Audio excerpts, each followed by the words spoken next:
Welcome to my channel. Today we're going to be talking about 5 pageant trends that need to end. If you've never clicked on my channel before, welcome first of all, and I hope you're going to consider subscribing and hitting the notification bell so you know when new episodes just like this one comes out. Today's episode is brought to you by Rehearsed to Relatable. If you're a pageant contestant preparing for your next competition and you want to learn how to be original and unique and improve your interview scores, then check out the description below. So I really want to talk about these trends because I'm hoping for them to end. And I just want to say these are guidelines because whenever I bring up stuff like this, everybody's always like, well, I won my pageant wearing that, or I won my pageant doing that. And I'm like, yeah, maybe, but you're the exception. You're not the rule. So the first thing I want to talk about is this one hairstyle. And I will say it had a moment, okay? It had a moment when Ariana Grande was all over the charts, and that moment has passed.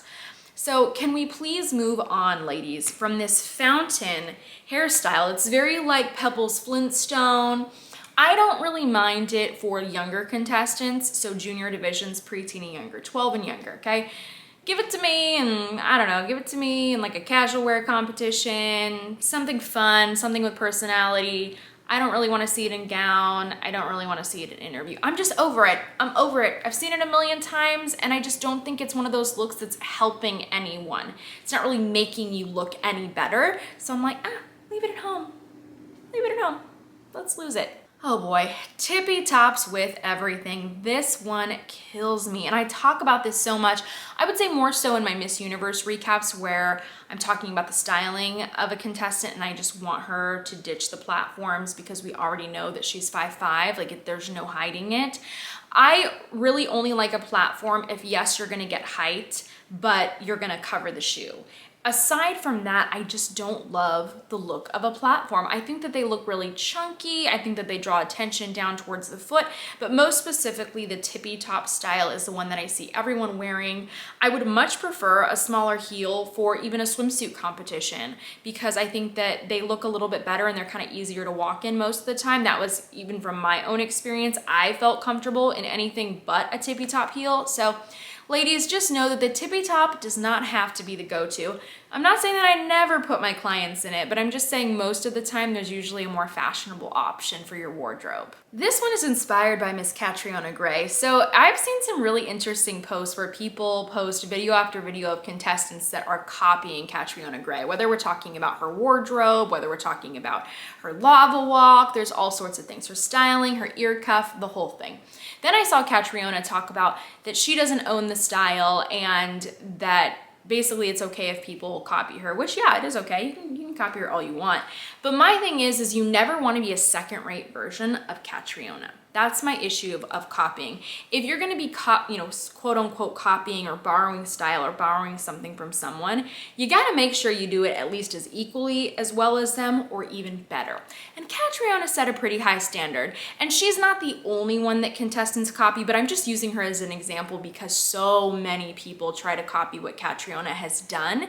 And the other thing about that is it's been so recent since she won. Okay, guys, she didn't win 20 years ago and we're pulling inspiration from her. Oh, no, she won in 2018, not that long ago. So if you're gonna be pulling inspiration from someone as iconic as Catriona, I would give it a few years. Give it a little bit more time or research other title holders. She is not the only one who's done some really cool things on stage or really awesome things with her wardrobe. So you can pull inspiration from other people. But my other piece of advice is if you are going to copy one element, not the whole thing. I've literally seen contestants that'll wear the ear cuff, the exact same gown that Catriona did, and try to do her lava walk. Too much. Pull one of those elements. Just pick one. This kills me for onstage questions. So when contestants get an especially complicated question that could be potentially divisive or polarizing of our audience, but more specifically of our judges, they like to use this one blanket phrase, and I would suggest against it. I can't tell you how overdone this is. I've seen this in so many different age divisions and pageant systems. And that's when they try to wrap up everything and they say, and I believe we should just all come together. Yes, that's a wonderful thing, but I'm hearing the same thing from every single contestant. And really all it does is tell me as a potential judge, which I will be judging some pageants very soon. So y'all are about to see me on the other side of that judge's table, and I'm just giving you some help, okay? I'm just telling you what I'm looking for, all right? Making it very obvious. is I want to know that you're actually prepared for the onstage question and you can present authentic and original thoughts to the audience and to the judges. I want you to truly be yourself instead of using a blanket phrase that we're always hearing, because I think it's really simple and it's easy. It's a crutch to use these blanket phrases, but I want to know that you did your homework, that you know what you're talking about, and then you can speak passionately on it. Oh ladies, this glitz arm, I don't understand it.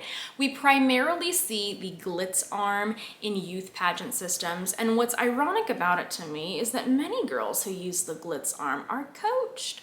Coached, oh my goodness. I would never. When I see my contestants doing this, that's one of the first habits that we work on breaking. Why? It's a crutch. It's something that you see in glitz pageantry, not in natural pageantry. So I don't understand why we're trying to make it a thing in natural pageantry.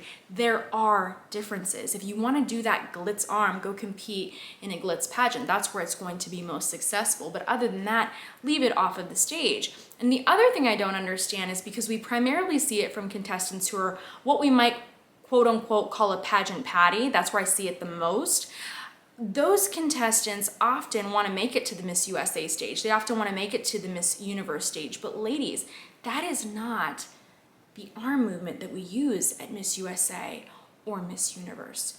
You don't see that from the winners. So if that's your goal to get there, you are aiming in the wrong direction and you are practicing a habit that you are going to have to break if you want to be successful and reach your ultimate goal when you do age into Miss USA or into Miss Universe. Those are the 5 trends in pageantry that I would love to see go away, or at least minimize or see less of on the pageant stage. Let me know which pageant trends that you wish would go away in the comments below. Thank you so much for watching this episode, and I hope you're going to tune in for lots more next time, so don't forget to subscribe.